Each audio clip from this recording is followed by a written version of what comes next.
our accomplishments of the past 30 years, we will be focusing on the future of our people. We will focus on 6 priorities which are critical to transforming the economy and creating jobs.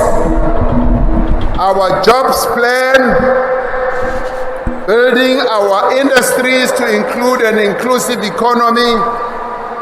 We will tackle the high cost of living. We will also invest in our people. We will defend democracy and advance freedom. And we will continue to build a better Africa and a better world. By renewing the mandate of the ANC, we will build on the... Hi there. That's Cyril Ramaphosa there speaking on Saturday, the 24th of February 2024 at the Moses Mabhida Stadium in Durban. He was launching the African National Congress manifesto for the upcoming election that is going to be held on the 29th of May 2024, the general election in South Africa. So that signals the ANC starting to campaign for the 2024 elections, and for most people this is considered a watershed election for South Africa. For the first time since the democratic transition of 1994, the ANC is elected to perform under 50%. That is, it's expected to lose its majority in parliament, and it might actually be forced out of power, or if it retains power, it might be forced to enter into a coalition with one of the smaller parties. So now, how did we get to this point where the election is predicted to lose its majority? First, before I get there, let me start with actually pointing out, as you can see on the screen on there, let me show you how the ANC has been performing since 1994. In 1994, the first election when blacks were allowed to participate in the general elections, it scored 63% of the vote. That is under Nelson Mandela. And then its best performance, as you can see from the screen on there, was under Thabo Mbeki in 2004, when it got about 66% of the vote. And then in 2019, under Cyril Ramaphosa, it's the ANC's share of the vote fell under 60% for the first time. It managed to score 56%. Not a bad performance, but from what we know about the ANC, it signals a declining trend. And so the question that has to be asked is, why is the party of Nelson Mandela losing support, and why the main challenger to this election is the Democratic Alliance of party led by John Steenhuisen, and its main voter base is in the Western Cape, but it's likely to get more support across the whole country due to the a lot of other factors which I will go into in a short while.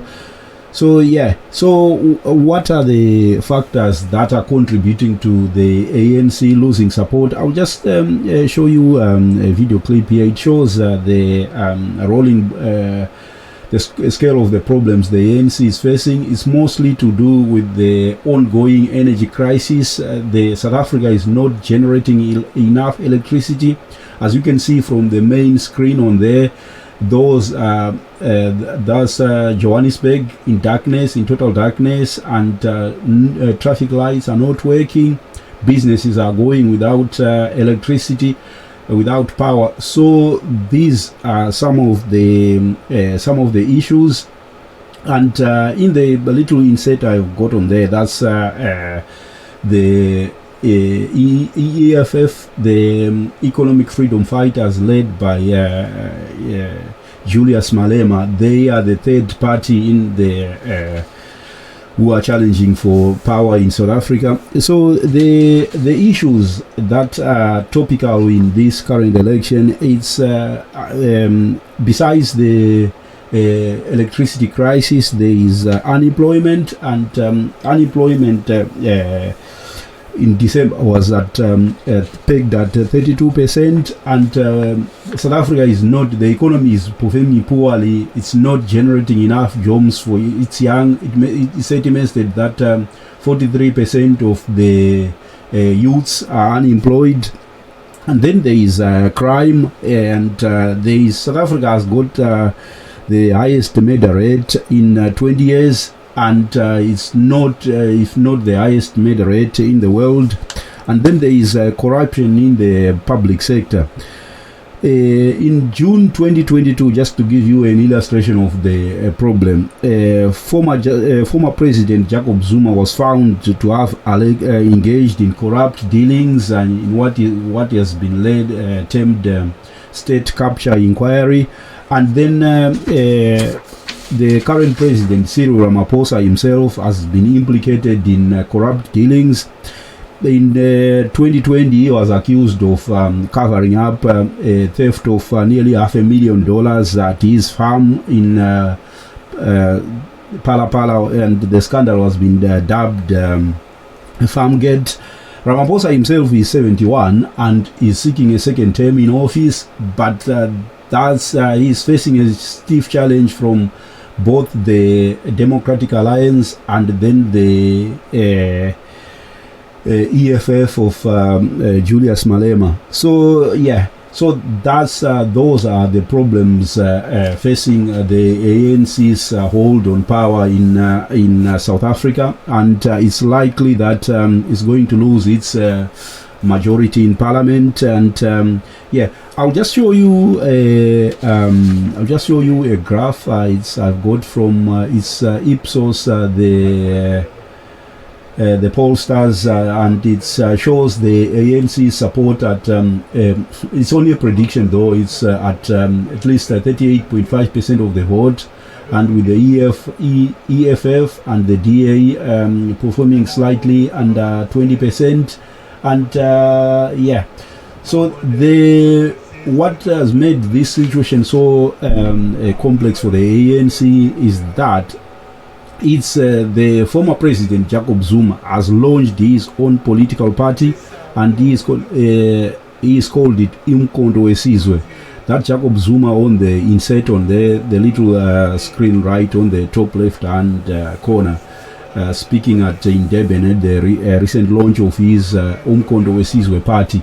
So in KwaZulu Natal, where Jacob Zuma comes from, which is considered where he's got a loyal supporter base there, is expected that the new MK party is going to actually slash the ANC support by half, and that's going to be the crucial or determining factor in whether the ANC is going to perform to retain its majority, but that's very unlikely. So yes, thank you so much for taking time to follow this recording. If you are interested in material of these kinds, please subscribe, and don't forget to give me some likes. Thank you. Bye.